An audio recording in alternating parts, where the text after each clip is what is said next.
Can food really help clean your arteries without surgery? Yes, it can help, and the evidence is a lot stronger than most people realize.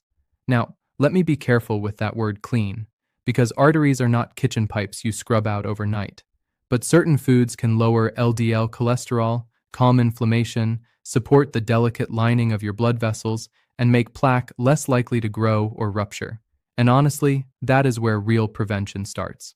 I'm Dr. Charles Oliver, and I spend a huge part of my working life helping people avoid the heart attack or stroke they never saw coming. So if you value clear, honest health guidance, please subscribe, like this video, and share it with someone you care about. Food 1. Oats. To be honest, oats are one of the least glamorous foods I talk about, and yet I come back to them again and again in clinic because they quietly do a job that flashy diet trends simply do not. I eat them myself most mornings, not because they are trendy, but because they are dependable. You know how dust sticks to a damp cloth better than to a dry one? That is a useful way to think about the soluble fiber in oats, especially beta-glucan. As that fiber moves through your gut, it forms a sort of gel that grabs onto bile acids, which are made partly from cholesterol. Your body then has to pull more cholesterol out of the blood to make new bile. That is one of the ways oats help lower LDL, the type of cholesterol most closely tied to plaque buildup in artery walls. And one more thing on oats, because this is where people go wrong. They assume healthy means expensive or complicated. It does not. Some of the most artery-helpful foods are the cheapest items in the supermarket. A simple bowl of oats keeps you away from the breakfast that sends your blood sugar flying and leaves you hungry again by 10 in the morning. Why does that matter for arteries? Because the more chaotic your eating pattern becomes, the harder it is to keep weight, cholesterol, and insulin in a healthy range. Oats create stability, and stability is underrated in medicine. Now, a lot of you will be wondering, is that just a nice theory, or does it actually show up in real studies? It does.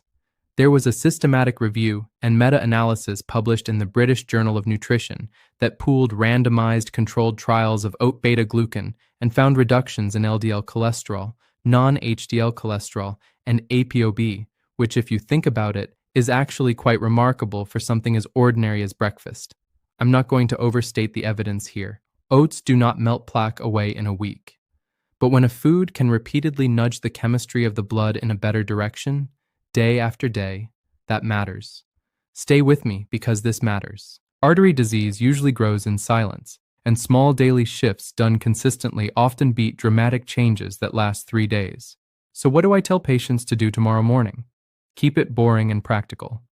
Use plain rolled oats or steel-cut oats, make them with water or unsweetened milk, and add berries, cinnamon, or a spoon of ground flax if you like. Do not turn them into dessert. If your oatmeal comes with syrupy packets and candy flavoring, you have missed the point. Right then, once you understand oats, the next food starts to make a lot of sense too.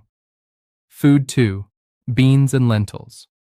I have a habit of asking patients what they ate over the last 24 hours, and beans almost never show up unless someone grew up in a household where they were normal.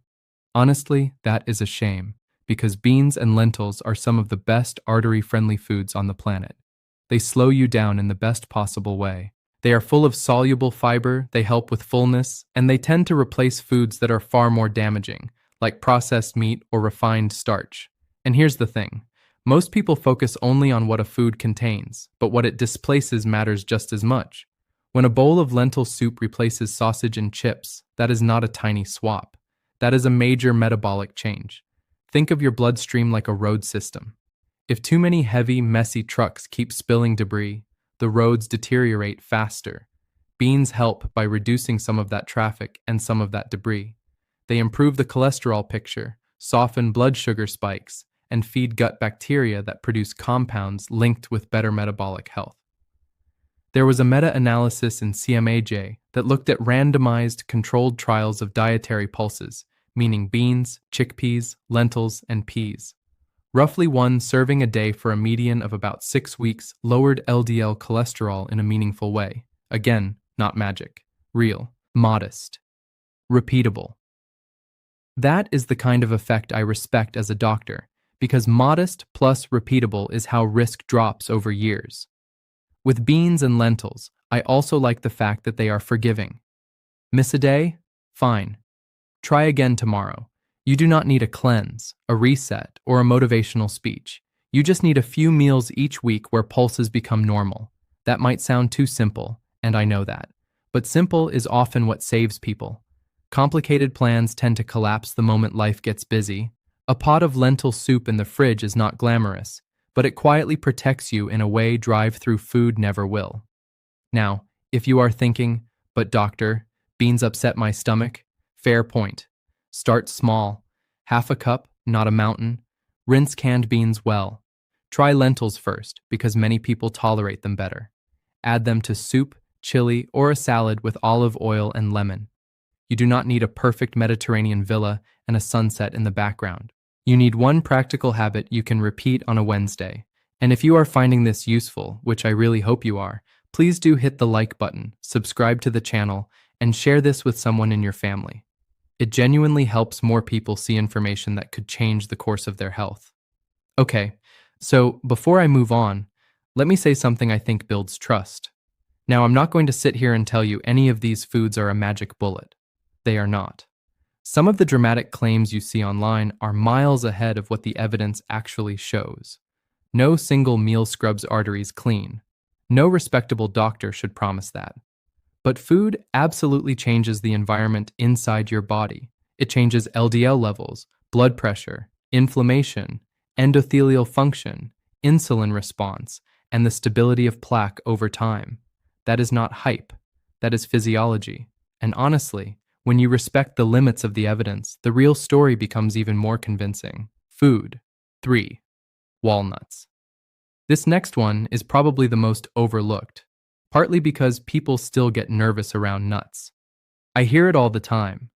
Aren't they too fatty? Won't they make me gain weight? A lot of you will be wondering that, and I understand why. For years, fat got treated like the villain in every room, but walnuts are a very different story. I keep them around because they are easy, portable, and they stop me from reaching for the kind of snack that comes in a shiny packet and tastes engineered in a lab. Walnuts bring unsaturated fats, some omega-3 alpha-linolenic acid, fiber, and plant compounds that seem to help the inner lining of the arteries behave better.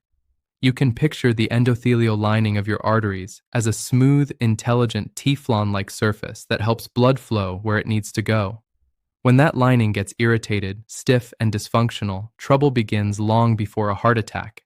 There was a randomized controlled crossover trial published in Diabetes Care in 2010 involving adults with type 2 diabetes. The participants ate a diet enriched with walnuts for 8 weeks, and the researchers found improvement in flow-mediated dilation, which is a way of testing how well blood vessels relax. That matters because vessels that relax properly are generally healthier vessels, which, if you think about it, is actually quite remarkable for a simple handful of food. There is also something deeply useful about the way walnuts slow eating down. You have to chew them. They satisfy you. They make it easier not to keep grazing on ultra-processed foods that do far more harm than most people realize. And no, you do not need to eat a giant bag. More is not better. A sensible portion works beautifully. If you have a nut allergy, obviously this is not for you, but for many people, walnuts are one of those rare foods that are both convenient and genuinely protective. My practical advice is very straightforward. Keep walnuts visible. If healthy food is hidden, you will forget it exists. A small handful most days is plenty. Add them to plain yogurt, oats, or a salad, or just eat them on their own instead of biscuits in the afternoon. Do not sugarcoat them. Do not honey roast them. And no, a walnut brownie does not count. Now, moving on, there is another food I use so often in practice that I almost think of it as liquid medicine, except it is still food. Food 4. Extra virgin olive oil. To be honest, I drizzle extra virgin olive oil on vegetables, beans, and salads almost without thinking, and that is exactly why it works so well in real life. It does not demand a separate ritual. It just replaces something less helpful. And here's the thing. When people hear oil, they sometimes imagine clogged pipes and greasy danger, but your body is not reacting to oil in some cartoonish way. The type of fat matters enormously. Extra virgin olive oil is rich in monounsaturated fat and polyphenols, and those compounds appear to help reduce oxidation and inflammation while improving the overall environment inside blood vessels. If you want the big study here, it is hard to ignore PREDIMED, the large randomized trial republished in the New England Journal of Medicine in 2018. It followed people at high cardiovascular risk and compared a Mediterranean-style diet supplemented with extra virgin olive oil, another with nuts, and a lower fat control approach. The groups eating the Mediterranean pattern with extra virgin olive oil or nuts had fewer major cardiovascular events. That does not prove olive oil alone performed a miracle, and I want to be very careful about that, but it tells us something powerful. A dietary pattern built around foods like this can change outcomes that really count, including heart attack and stroke. And let me clear up a common misunderstanding. Buying extra virgin olive oil does not give you a free pass to eat badly around it. Pouring olive oil over a diet full of refined flour, processed meat, and sugary snacks does not create some magical shield. The benefit shows up when olive oil becomes part of a broader pattern built around real food. That is why context matters so much. In clinic, I see people looking for one heroic ingredient. What actually helps is the set of choices that ingredient makes easier day after day. So what is the daily move? Use extra virgin olive oil where it naturally belongs. Dress vegetables with it. Stir it into beans. Use it instead of butter for many meals. Dip tomatoes, cucumber, or whole grain bread into it if that helps you eat more real food and less processed rubbish. Stay with me because this matters. Most people do not need exotic superfoods. They need better defaults. And olive oil is one of the best default upgrades I know. Now, here comes a food group that people often underestimate because it looks too simple to be powerful. Food.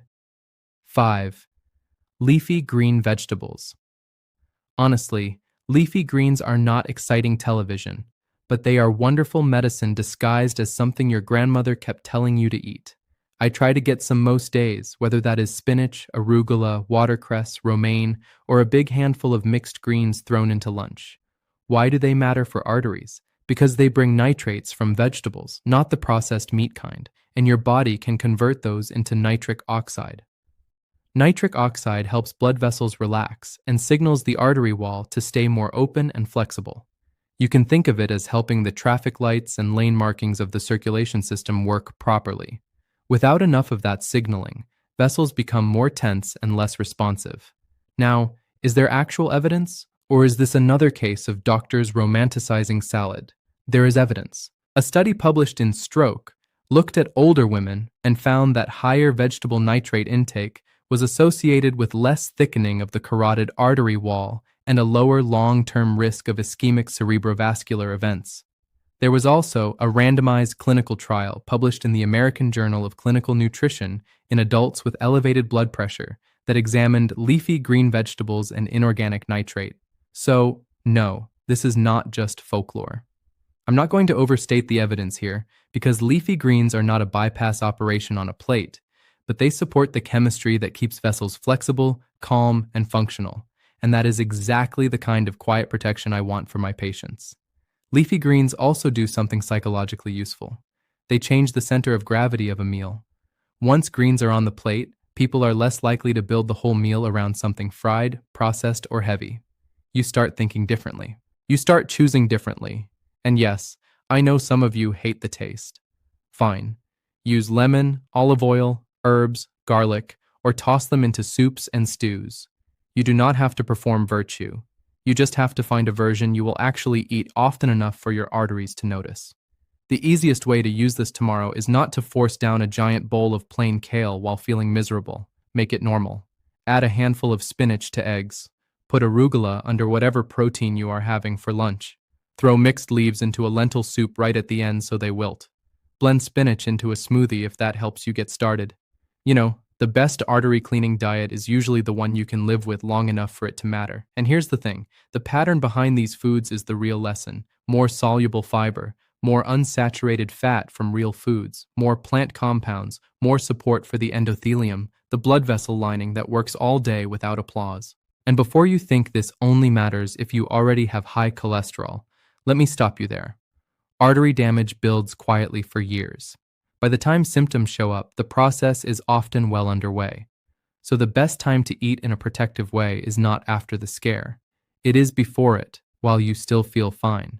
That is prevention at its best. A lot of you will be wondering which of these 5 foods is the most powerful. Honestly, that is the wrong question. The real power comes when they start showing up together.